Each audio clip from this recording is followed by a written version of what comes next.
கிறிஸ்துவுக்குள் மிகவும் அன்பான தேவஜனமே, ஆண்டவராகிய இயேசு கிறிஸ்துவின் இன்ப இனிய நாமத்தில் இயேசுவே என்னோடு பேசுவேங்கிற இந்த தின தியான நிகழ்ச்சிக்கு உங்கள் ஒவ்வொருவரையும் வாழ்த்தி வரவேற்பதில் என் ஆண்டவருக்குள் நான் மிகவும் சந்தோஷமா இருக்கிறேன். எப்பொழுதும் கிறிஸ்துவுக்குள் சந்தோஷமாய் இருங்கள், சிரித்த முகமாய் காணப்படுங்கள். ஆண்டவர் உங்களை ஆஸ்வதிப்பாராக.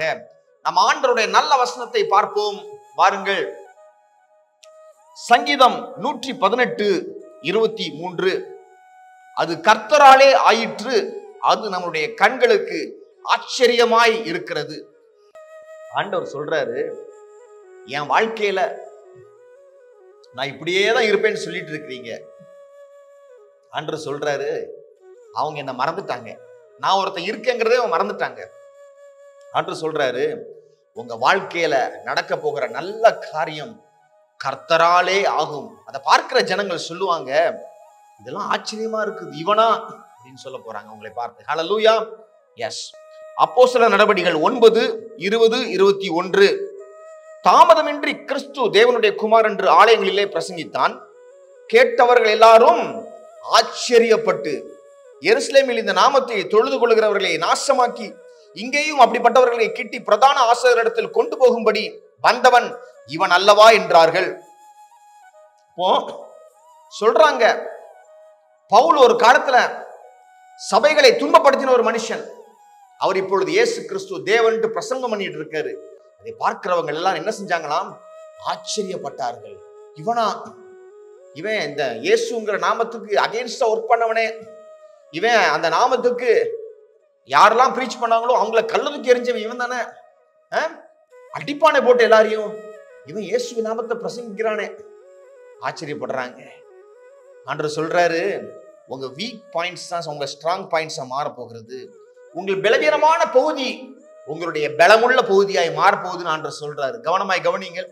பாருங்க, அது மாத்திரமல்ல, லூக்கா 4:22 சொல்லுகிறது, எல்லாரும் இயேசு கிறிஸ்துவுக்கு நற்சாட்சி கொடுத்து அவருடைய வாயிலிருந்து புறப்பட்ட கிருபையுள்ள வார்த்தைகளை குறித்து ஆச்சரியப்பட்டு இவன் யோசேப்பின் குமாரன் அல்லவா என்றார்கள். இயேசு கிறிஸ்து பயங்கரமா பிரசங்கம் பண்றாரு அவருடைய சொந்த ஊர்ல. அப்பொழுது அவர் கேட்டவங்க எல்லாரும் சொல்றாங்க, ஆச்சரியமா இருக்குது, இவன் இந்த யோசேப்பின் குமாரன் தானப்பா, பெரிய கல்விமானின் நாவு இவனுக்கு எப்படி வந்தது?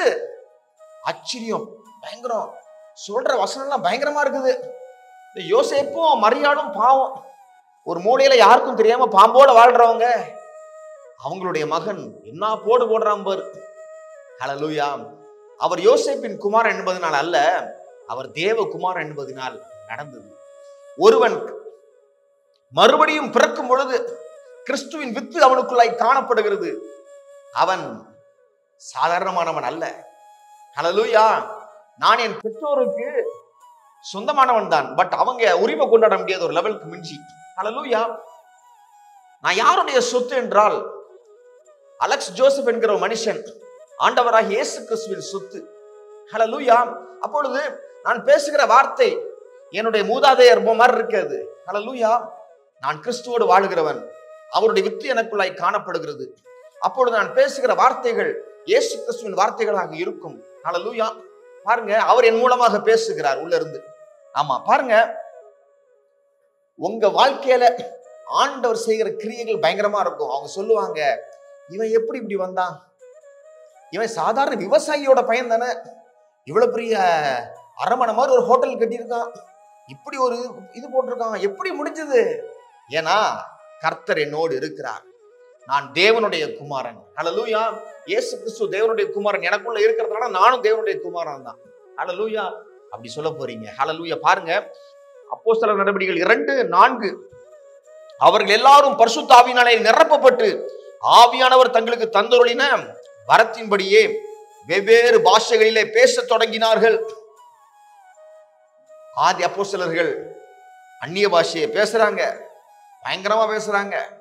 பிரெஞ்சு, லாட்டின், பயங்கர நிறைய லாங்குவேஜ்ல பேசிட்டு இருக்கிறாங்க. அப்போ ஆச்சரியம் வருது எருசலேம்ல. அப்போஸ்தலர் நடபடிகள் 2:7-8. எல்லாரும் பிரமித்து ஆச்சரியப்பட்டு ஒருவரை ஒருவர் பார்த்து, இதோ பேசுகிற இவர்கள் எல்லாரும் கலிலேயர் அல்லவா? அப்படி இருக்க நம்மில் அவரவர்களுடைய ஜென்ம பாஷையிலே இவர்கள் பேச கேட்கிறோமே, இது எப்படி எப்படி நடந்தது இது? ஏன்னா பரிசுத்த ஆவியானவர் என்னோடு இருக்கிறார். இவங்க கலிலேயர் தானே, இவன் மதுரக்காரன் தானே, இவனுக்கு எப்படி இது எப்படி? ஆண்டவர் சொல்றாரு, அது தேவனாலே ஆயிற்று, அதை பார்க்கிறவர்கள் ஆச்சரியப்படுவார்கள். இது தேவனாலே நடந்தது, இதை பார்க்கிற ஜனங்களுக்கு ஆச்சரியம் உண்டாயிற்று. ஹல்லேலூயா. பாருங்க, இவன் எப்படிலாம் எப்படி தெரியுமா? இயேசு கிறிஸ்து எனக்குள்ள இருக்கிறார்.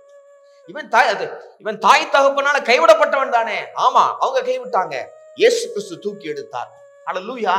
ஆச்சரியங்கள் உண்டாகும். ஏன்? ஆவியானவர் உள்ள வந்த உடனே லாட்டின் பேசுறாங்க, பிரெஞ்சு பேசுறாங்க. ஹல்லேலூயா.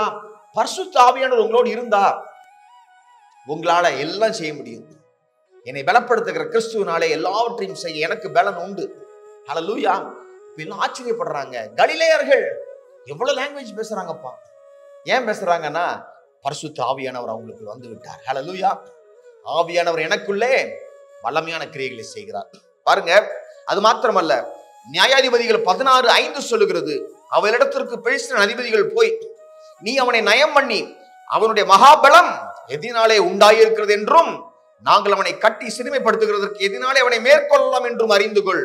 அப்பொழுது நாங்கள் ஒவ்வொருவரும் 1100 வெள்ளிக்காசு உனக்கு கொடுப்போம் என்றார்கள். சிம்சோனுடைய மகாபலம், எல்லாரும் பயப்படுறாங்க, பெலிஸ்தர்கள் பயந்துட்டாங்க. இவனை மேற்கொள்ளவே முடியல தெலீலாலே, நீ அவனை ஏமாத்தி அவனுடைய மகாபலம் எதினாலே என்று நீ பாரு அப்படின்னு சொல்லி பெலிஸ்தரோட அதிபதிகள் ஒவ்வொருவரும் எவ்வளவு கொடுத்தாங்கன்னா 1100 வெள்ளிக்காசு ஒவ்வொருத்தரும் கொடுக்குறாங்களா தெலீலாளுக்கு. ஹல்லேலூயா. ஒவ்வொருத்தரும் 1100 வெள்ளிக்காசு கொடுக்குறாங்க. அப்ப இவ்வளவு காசு எதுக்கு? அவங்களுக்கு தெரியல, சிம்சோனுடைய மகாபலம் எப்படின்னு எங்களுக்கு தெரியணும்பா. ஆச்சரியம், ஆச்சரியம். எப்படி மகாபலம்? எப்படி? ஏன்னா பரிசுத்த ஆவியானவர் அவருக்குள் இருக்கிறார். ஏன்னா அவருடைய 7 ஜடைகள், அதுல அவருடைய அழைப்பு காணப்படுகிறது. அது எடுத்துட்டா பலனும் போயிரும். ஆனா அந்த ஜடை இருக்குது. ஹல்லேலூயா. அழைப்பு இருக்குது, பரிசுத்த ஆவியானவர் இருக்கிறார். அதனால அவ்வளவு பலம் காணப்பட்டது. ஹல்லேலூயா. பாருங்க, உங்க பலம், உங்க டேலண்ட் மற்றவங்களோட வித்தியாசமா இருக்க போகிறது. அதை பார்த்து உங்க ஆபீஸ்ல எல்லாரும் கேட்பாங்க, உங்க பிசினஸ் கவுண்டர் பார்ட்ஸ் எல்லாரும் கேட்பாங்க, எப்படி இவனுக்கு இது நடந்தது? இவன் மகாபலன் என்ன? ஹல்லேலூயா. அதான் பக்தர் பாடுகிறாரு, கர்த்தாவே நான் எதனால் விசேஷித்தவன், நீர் என்னோடு இருப்பதினால் என்று பாடுகிறார்ல. ஹல்லேலூயா.